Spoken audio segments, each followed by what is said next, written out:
Alafia, I'm Philip John Neimartk, the founder of the IFA Foundation International.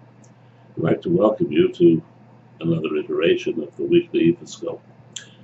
And before getting into this week's ifascope, which I assure you is going to be very pleasant and some excellent lessons to be learned, I wanted to comment on the upcoming election.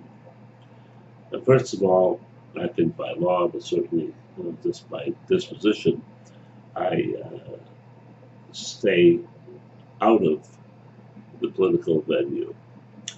I think that the political, how we cast our votes, is a necessary measure of what the country has to go through and will go through.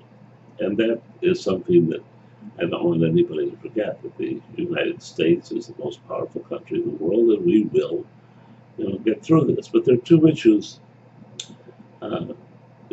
that are hanging over us.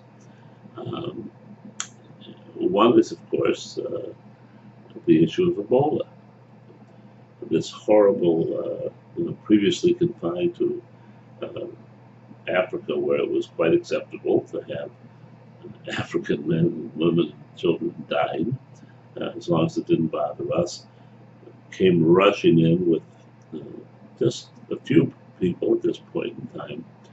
But basically, if you looked at the protocol, there's an interesting article about the nurses and the protocols they used as opposed to the protocols that they were supposed to use, and how they were, many were exposed in this way, and we'll have to see how many turn out that way. But it's just seemingly inconceivable to me that a large hospital in Texas could operate like that if it's true.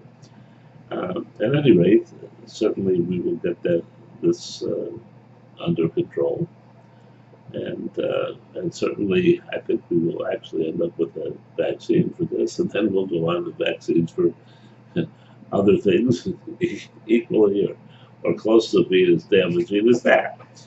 The second thing, of course, is the war with ISIS, and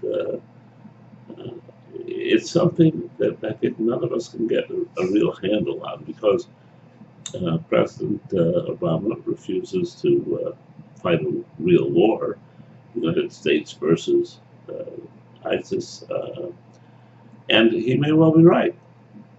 He may well think that it is time that we balance out this potpourri of Shiites and Kurds and this and that until they could stand up for their own country. But we will see. And again, I noticed that the daily news from that, is somewhat muted, and whether that's good or bad, I'm not sure.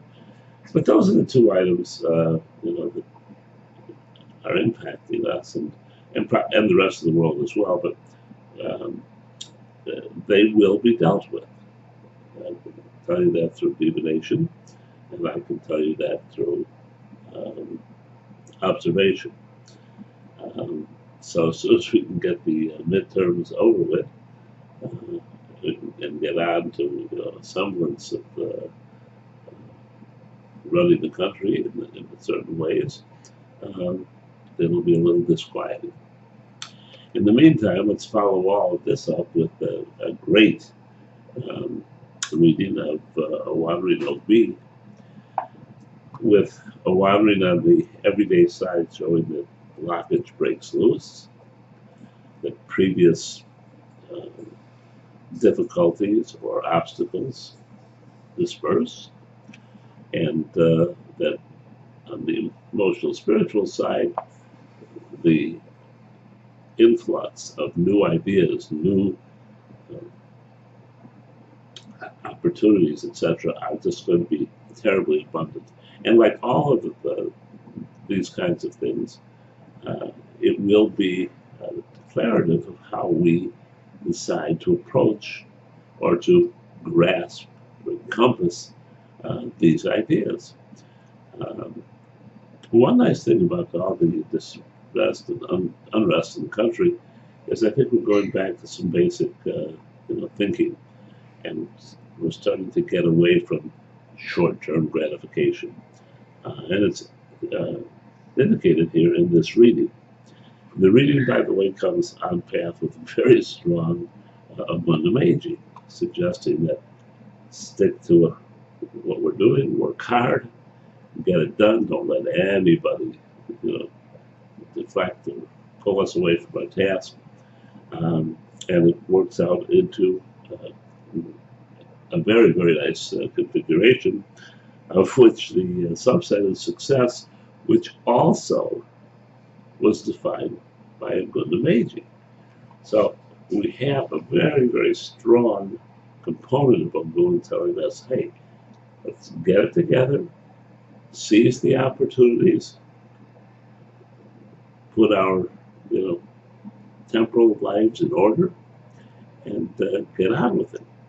And the area of success is very, very nice. One thing which was problematic in this is you would think that it would be an offering to Ogun, but it wasn't an offering to Ogun. It's an offering to Oshu.